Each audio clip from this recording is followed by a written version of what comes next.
I've been thinking lately about the timeless debate of freedom versus security, particularly in the context of the Old West. The settlers, pioneers, and frontiersmen of those days certainly lived free, but they also faced numerous hardships and dangers, such as wild animals, outlaws, and disease. That iconic quote from Oregon Trail comes to mind: "You have died of dysentery." They also had to deal with things like procuring sufficient food and clean water, and dealing with natural disasters, all with little to no support. Of course, as harsh as the conditions may have been, the people who lived like this ultimately did so of their own volition, as varied as their reasons may have been. The crux of the debate is, of course, whether it's worth sacrificing a measure of one's freedom in exchange for a measure of security from these kinds of dangers. To quote Red Dead Redemption 1, "Sure, civilization may be dull, but the alternative, Mr. Marston, is hell." Speaking of quotes, one particular quote that often comes up in this debate is one from Benjamin Franklin.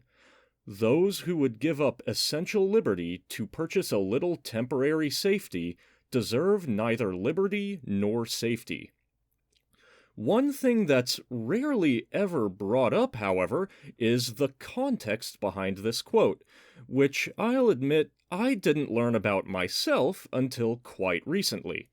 Surprisingly enough, it was actually about a tax dispute, one between the Pennsylvania General Assembly and the Penn family, the proprietors of the Pennsylvania colony.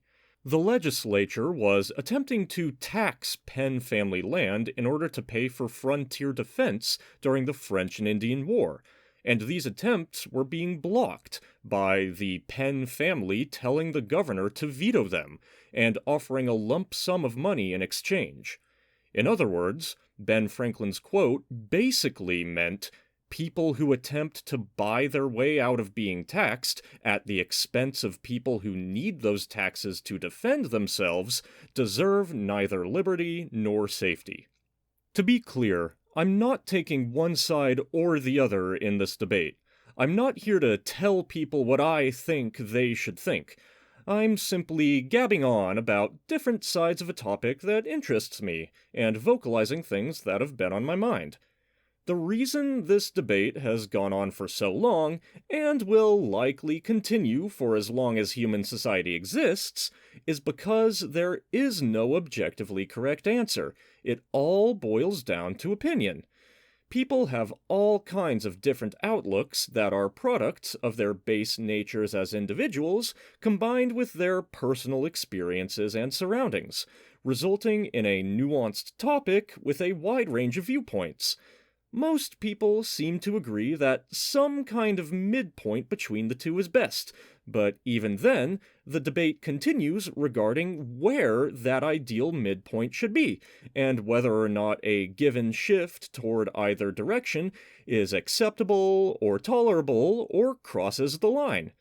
Civil debate is important for maintaining a society's health, but emotions can run rampant when it comes to any kind of divisive topic, for a variety of reasons, which often results in more harm being done than good.